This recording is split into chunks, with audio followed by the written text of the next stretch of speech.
لبيك لا شريك لك لبيك إن الحمد والنعمة لك والملك لا شريك لك. السلام علیکم ورحمۃ اللہ. ایک مرتبہ پھر آپ کو ضیوف الرحمان کی خصوصی ٹرانسمیشن میں خوش آمدید کہتا ہوں. اور اب ناظرین کرام، ہماری ٹرانسمیشن اختتام کی گھڑیوں کی طرف بڑھ رہی ہے. وقت بہت کم رہ گیا ہے، لیکن گزشتہ 5 برسوں سے ناظرین کرام میں اس وقت یعنی پاکستان میں اس وقت تھوڑی دیر بعد 7 بج جائیں گے اور مکہ المکرمہ میں 5 بج رہے ہیں. اس وقت ہم وقوف عرفات کے موقع پر سینکڑوں پاکستانیوں کے ساتھ، یا جو اردو بولتے اور سمجھتے ہیں ان کے ساتھ جمع ہو کر دعا کراتے تھے. میں اجتماعی دعا کرتا تھا، سب لوگ میرے ساتھ مل کر دعائیں کیا کرتے تھے. اس برس یہ موقع نہیں مل سکا. یقیناً اس میں اللہ کی کوئی رضا ہے، کوئی حکمت ہے، لیکن یہ دعا ضرور کروں گا دعا سے پہلے یہ دعا کہ اگلے برس میں وہیں پر ہوں. اور اگر آپ مجھے سنیں، اگر موقع ملے انشاءاللہ تو آپ ٹیلی فون پر سن سکیں مجھے.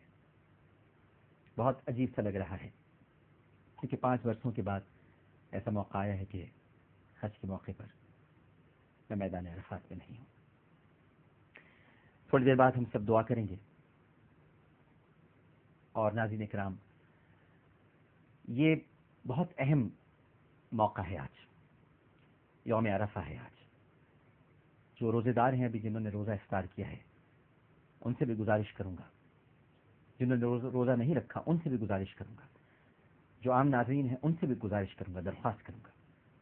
سب سے پہلے اپنے ملک کے لیے ضرور دعا کریں، اپنے وطن کے لیے جو اس وقت بیچ منجدھار میں بہت بری طرح ڈول رہا ہے. بڑے الزامات ہیں، بڑی پریشانیاں ہیں، امیج خراب ہو رہا ہے. ہم سب کو مل کر اپنے وطن کے لیے دعا کرنی چاہیے. دعا بھی کرنی چاہیے لیکن دعا سب سے پہلے کرنی چاہیے. دعا سے پہلے میں اپنے دوست، اپنے بھائی محمد مکرم علی خان صاحب سے گزارش کروں گا. ناظرین کرام، ابو الاسر حفیظ جالندری صاحب جنہوں نے پاکستان کا قومی ترانہ لکھا، انہوں نے ایک منظوم نذران عقیدت پیش کیا ہے حضرت ابراہیم علیہ السلام اور حضرت اسماعیل علیہ السلام کو. قربانی کا واقعہ آپ سب نے سن رکھا ہے، پڑھا ہوا ہے، کس طرح سے ایک باپ اپنے بیٹے کو زمین پر لٹاتا ہے. لیکن ناظرین کرام، جب باپ بھی نبی ہو اور بیٹا بھی نبی ہو تو پھر تو ایسے ہی اولو العزمی کا مظاہرہ متوقع تھا. اور ایسے ہی ہوا. باپ کے بھی ہاتھ نہیں کانپے اور بیٹے کے بھی پائے استقامت میں لغزش نہیں آئی. دونوں اللہ کی رضا پہ راضی تھے.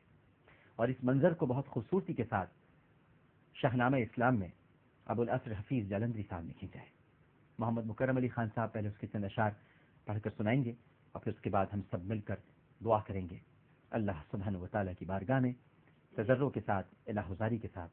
اللہ ہم سب کی دعاؤں کو قبول فرمائے. پدر بولا کہ بیٹا آج میں نے خواب دیکھا ہے. پدر بولا کہ بیٹا آج میں نے خواب دیکھا ہے. کتاب زندگی کا ایک نرالا باب دیکھا ہے. تو کیا دیکھا؟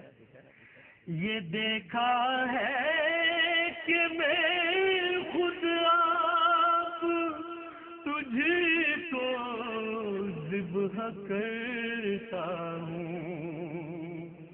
خدا کے نام سے تیرے لہو میں ہاتھ بھرتا ہوں.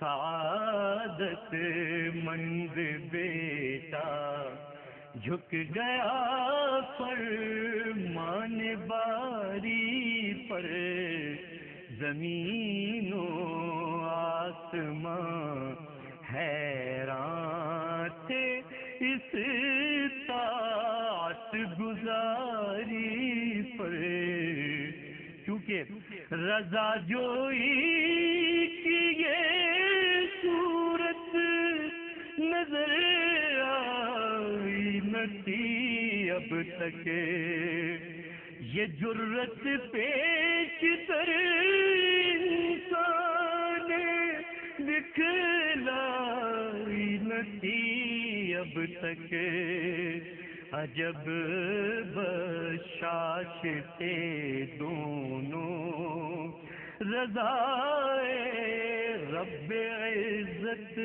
پر کام یا تذبذب کچھ نہ تھا دونوں کی صورت پر، کہاں فرزند نے باپ اسماعیل صابر ہے، خدا کے حکم پر بندہ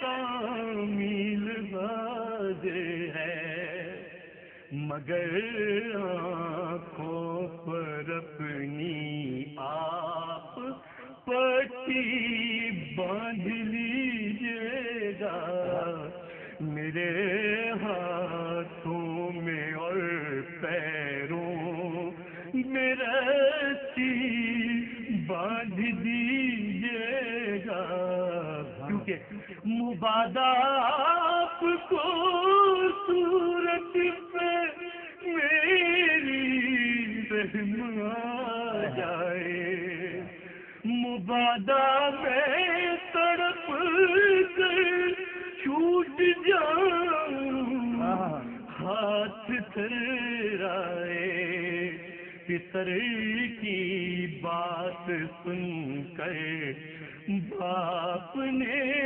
تعریف فرمائی، یہ رسی اور پٹی باندھنی ان کو پسند آئے، ہوئے اب ہر طرح تیار دونوں باپ اور بیٹا، چھری اس نے سنبھالی تو یہ جھٹ قدم پہ آ لیتا،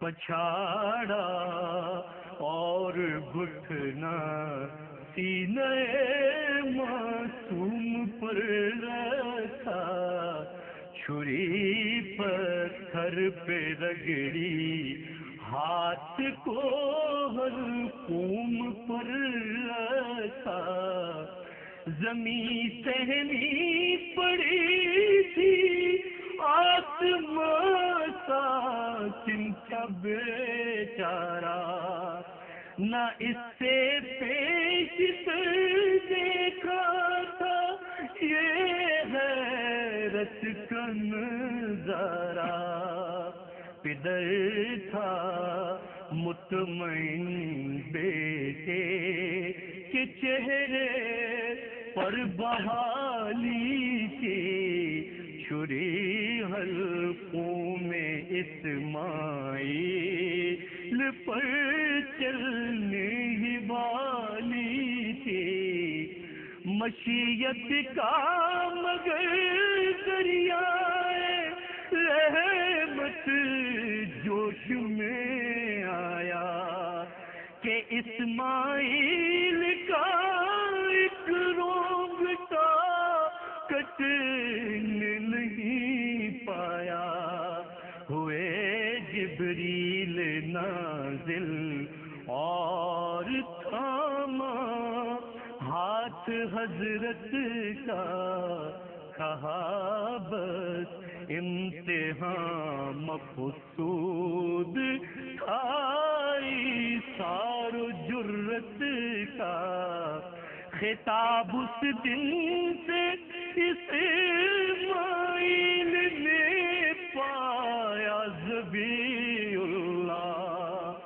خدا نے آپ ان کے حق میں فرمایا ذبیح اللہ، ادھر بولا کہ بیٹا آج